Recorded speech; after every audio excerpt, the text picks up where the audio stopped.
and we decided not to talk business, and we're having a fun experience together. They say tragedy doesn't change people.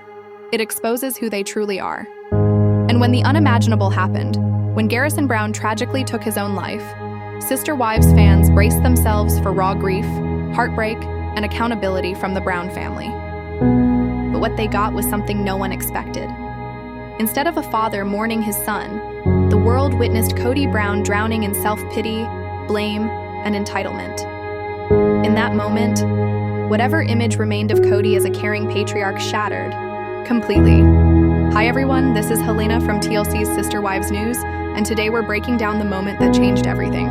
Because Kody Brown's reaction to his son's death wasn't just shocking, it was downright disturbing. Fans say it crossed every line of decency, and they've had enough. When the cameras returned to the family after Garrison's passing, viewers expected grief, reflection, maybe even humility. But instead, Kody turned inward. He pointed fingers. He blamed family divisions, broken relationships, and anyone but himself. Not once did he truly speak about who Garrison was. Not once did he sound like a heartbroken father grappling with the loss of his child. Instead, Kody painted himself as the victim. He complained about his own suffering. He fixated on his own pain. He even seethed with bitterness toward Janelle. The truth is, Kody and Garrison's relationship had been fractured long before this tragedy, and fans know exactly when the cracks began, back during the pandemic. Kody's so-called COVID rules became the excuse that allowed him to isolate inside Robyn's home. He demanded loyalty, demanded compliance, demanded that the family follow rules that, conveniently, only Robyn's household could meet. But Garrison wasn't silent. Just like his brother Gabe, he pushed back. He wanted fairness. He wanted freedom. Most of all, he wanted a father who showed up for all of his kids, not just Robyn's. Instead of love, Kody gave ultimatums. Obey. Me, or lose me. And slowly, painfully, Garrison stopped trying. The distance grew. The pain was obvious. And when tragedy struck, the cruelty of Kody's parenting philosophy was laid bare for the entire world. Social media exploded. Twitter, Reddit, YouTube, everywhere fans were asking the same question. Where was the grief? Where was the remorse? What they saw instead was a man so consumed with his ego, so obsessed with being right, that he couldn't even step outside of himself long enough to honor his own son's memory. Then came the breaking point, the moment that made fans' blood boil. Kody sat down with Janelle, Garrison's mother, for the first time since their son's passing. And instead of comfort, instead of love, he launched an attack. He blamed her for his estrangement. He accused her of sabotaging his role as a father, as if she hadn't been the one carrying the entire emotional burden of raising their children while he played house with Robyn. What should have united the family tore them further apart. It wasn't just heartbreaking, it was infuriating. Fans finally saw the truth they could no longer deny. Not even death could break Kody Brown's narcissism. But Kody wasn't alone in this unraveling. Because behind the curtain of every decision, every division, and every wall that rose inside the Brown family, there was another force at work. Robyn. From the moment the family set foot in Flagstaff, Robyn played a long, quiet game of control.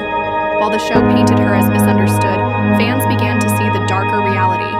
Strategy, manipulation, power. And when the pandemic hit, she found her perfect weapon.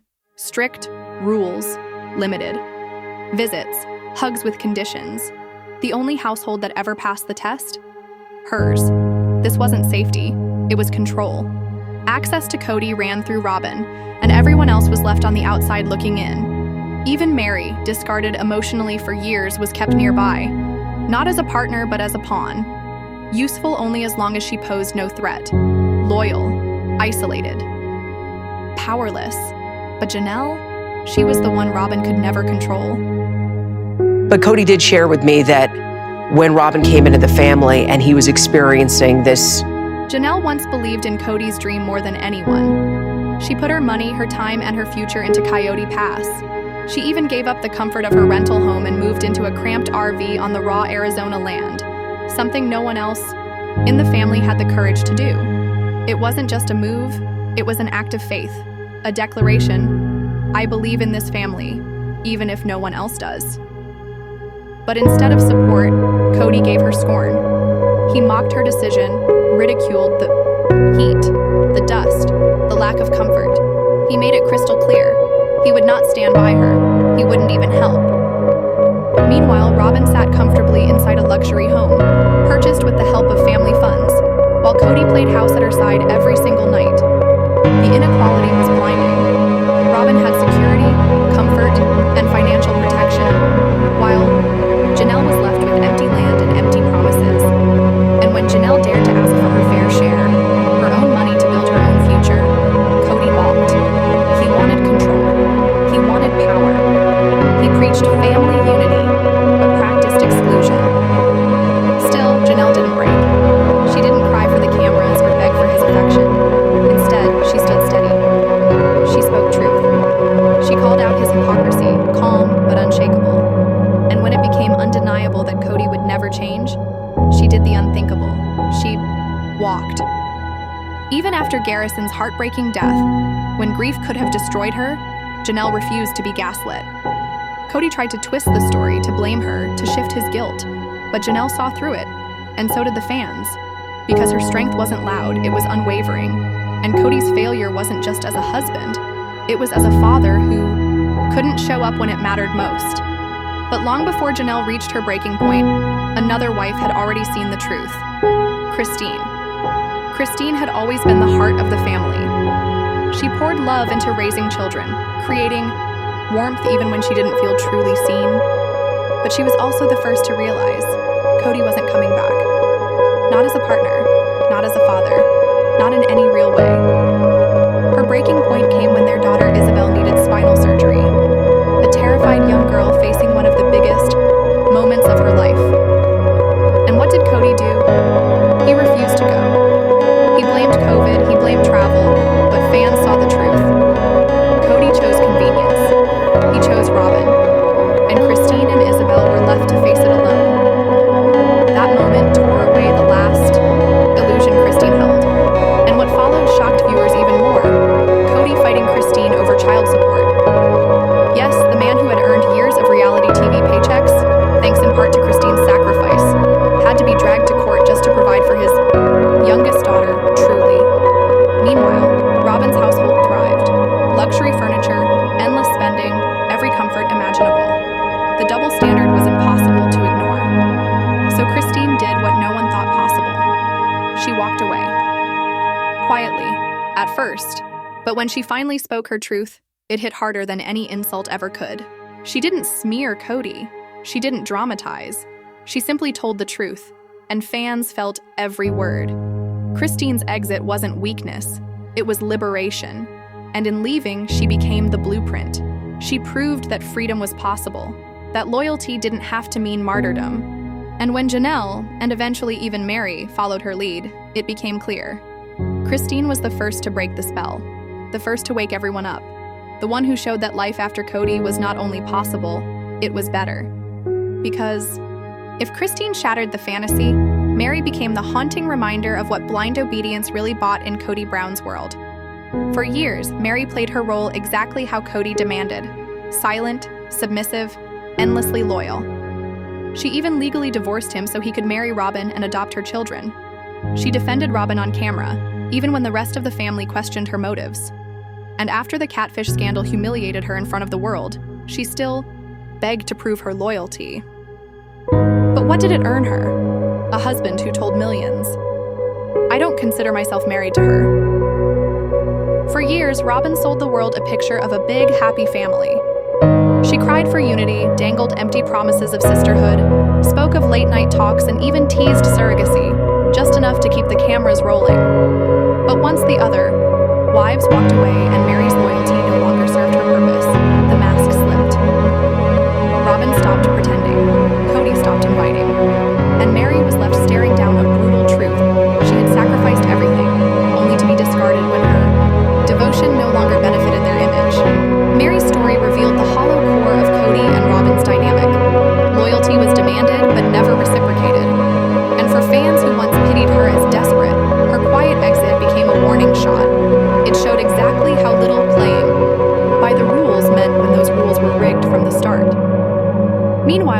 contrast inside the Brown family was impossible to ignore.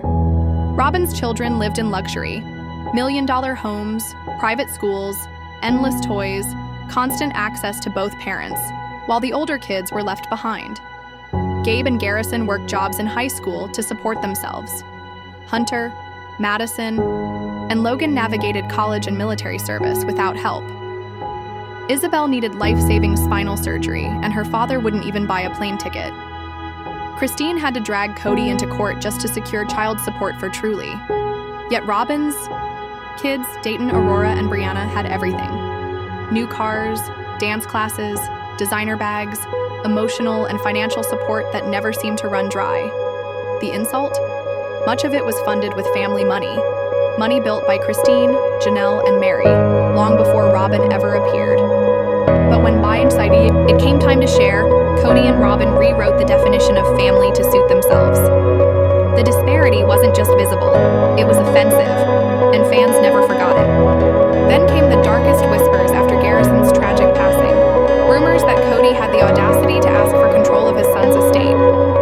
For viewers, it was unthinkable. If true, it shattered any remaining illusion that Kody still carried a father's heart. And then the cameras caught the moment that broke the audience. Kody's sit-down with Janelle. Instead of comfort, instead of grief, instead of humility, he unleashed rage. He blamed. He shouted. He made himself the center. There was no remorse. No accountability. No broken father trying to honor his son. Just a man clinging to ego and control, even as his family fell apart. That's when the mask fully slipped. What we saw wasn't the heartbreak of a grieving parent. It was the collapse of a man who built his entire world on control, not love. Kody Brown didn't just fail his son. He failed his entire family. He poured his energy into defending Robin, rewriting history, protecting his pride, while emotionally abandoning the wives and children who gave him everything. This wasn't plural marriage. It was manipulation disguised as faith, emotional abuse packaged as family values. And through it all, Robin remained the exception. The question that still haunts fans: why? Why did her kids get the comfort, the support, the protection, while the rest of the Brown children were left behind? The favoritism was never subtle. It was a knife that cut deeper with each betrayal. And now, even tragedy hasn't softened Kody's heart. The time for excuses is over. The time for accountability has arrived. Because families like the Browns aren't just on TV, they exist everywhere. And too many children, too many partners, too many voices are silenced under the weight of narcissism and control. If you've ever felt unseen, unloved, or manipulated by someone who claimed to lead with faith, you are not alone. Comment below with your thoughts. Subscribe to Sister Wives News, and let's keep this conversation alive. Because truth deserves to be spoken. And this time, we see you. We hear you. To everything or whatever, I don't know. And so when he would come every third day, all of a sudden it was like this whole alter universe. They say tragedy doesn't change people. It reveals who they truly are. And when the unimaginable happened, when Garrison Brown tragically took his own life, Sister Wives fans braced themselves for raw grief and humility from the Brown family. But what they got instead left the world stunned. Because instead of a father mourning his son, we saw Kody Brown drowning in self-pity, blame, and entitlement. In that moment, whatever image was left of him as a caring patriarch shattered completely. Hi everyone, this is Helena from Sister Wives News, and today we're breaking down the moment that changed everything. Because Kody Brown's reaction to Garrison's death wasn't just shocking, it was sickening, and fans have had enough. When the cameras returned after Garrison's passing, viewers expected grief, reflection, maybe even accountability. But what they saw was Kody turning inward, blaming family divisions, blaming broken relationships, blaming everyone but himself. Not once did he speak about who Garrison truly was. Not once did he sound like a father lost in heartbreak. Instead, Kody painted himself as the victim. He complained about his suffering, his pain, his anger at Janelle. And in that moment, fans finally saw the truth. Kody Brown's narcissism outweighed even the death of his son. But the fractures between Kody and his children didn't begin here. They began years earlier, during the pandemic. Kody's COVID rules became his excuse to isolate at Robin's home. He demanded loyalty and compliance with rules that, conveniently, only Robin's household seemed able father, Gabe, pushed back. He wanted fairness, freedom, a father who showed up for all his kids, not just Robin's. But Kody didn't meet his sons with love. He met them with ultimatums: obey me or lose me. And so Garrison stopped trying. The distance grew. The pain was obvious. By the time tragedy struck, the cruelty of Kody's parenting style was laid bare. Fans flooded social media. Where was the grief? Where was the remorse? Instead, they saw a man consumed by ego. And when Kody finally sat down with Janelle, Garrison's mother, for the first time since their son's death, he didn't bring love or comfort. He brought blame. He attacked her. He accused her of sabotaging his role as a father, as if she hadn't carried the family on her shoulders while he played house with Robin. That moment wasn't just heartbreaking. It was infuriating. Fans realized something chilling. Not even death could break Kody Brown's narcissism. Part 2. For years, Janelle was the quiet believer. She bought into the dream of Coyote Pass, invested her money, her time, and her hope. She even gave up her rental and moved into an RV on the Arizona land, something no one else in the family dared to do. It was an act of faith. I believe in this family, even if no one else does. But instead of support, Kody mocked her. He ridiculed the heat, the dust, the discomfort. He refused to stand by her, refused to even help. Meanwhile, Robin enjoyed $1 million home, paid with family funds, while Kody was there every night. The inequality screamed louder than ever, and when Janelle asked for her share, her own money, to build her life, Kody tried to block her. He wanted control, unity in words, exclusion in practice. But Janelle didn't collapse. She didn't beg. She spoke truth, calm, steady, unshakable. And when she realized Kody would never change, she walked. Even after losing Garrison, Janelle refused to let Kody gaslight her. He twisted the story, tried to pin the estrangement on her, but fans saw through it. Her strength was steady, his failure undeniable. But long before Janelle reached her breaking point, Christine had already seen the writing on the wall. Christine had always been the heart of the family, but her breaking point came when their daughter Isabel needed spinal surgery. Kody refused to go. He blamed COVID, he blamed travel, but fans saw the truth. He chose convenience. He chose Robin, and Christine and Isabel faced it alone. That moment stripped away every illusion, and soon after, Christine faced another battle, forcing Kody into court just to provide for Truly. The man who made millions from reality TV couldn't be bothered to support his youngest daughter. Meanwhile, Robin's household thrived. New furniture, luxury art, endless comforts. The favoritism wasn't just obvious, it was cruel. So Christine walked, quietly at first, but when she spoke, her truth hit harder than any insult. She didn't smear Kody. She didn't dramatize, she told the truth, and fans believed her. In leaving, Christine created the blueprint. She showed Janelle and Mary that freedom was possible. That loyalty didn't mean self-destruction. Christine shattered the spell and Kody never saw it coming. And if Christine broke the illusion, Mary became the haunting reminder that blind obedience bought nothing in Kody's world. She gave everything. She legally divorced him so he could marry Robin. She defended Robin when the family questioned her. She endured humiliation after the catfish scandal. She begged. She obeyed. And what did she earn? A cold seat at family gatherings and a husband who told millions, I don't consider myself married to her. Part 3. Robin's big, happy family narrative was always a performance. She cried, offered crumbs of affection, played the peacemaker, but once Mary's loyalty ran dry and the other wives walked away, the mask slipped. Robin stopped pretending, and Mary was left staring down a brutal truth.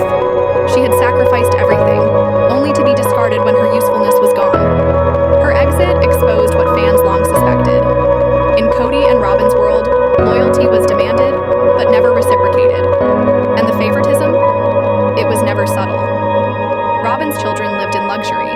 $1 million homes, private schools, endless toys, while the original Brown kids scraped by.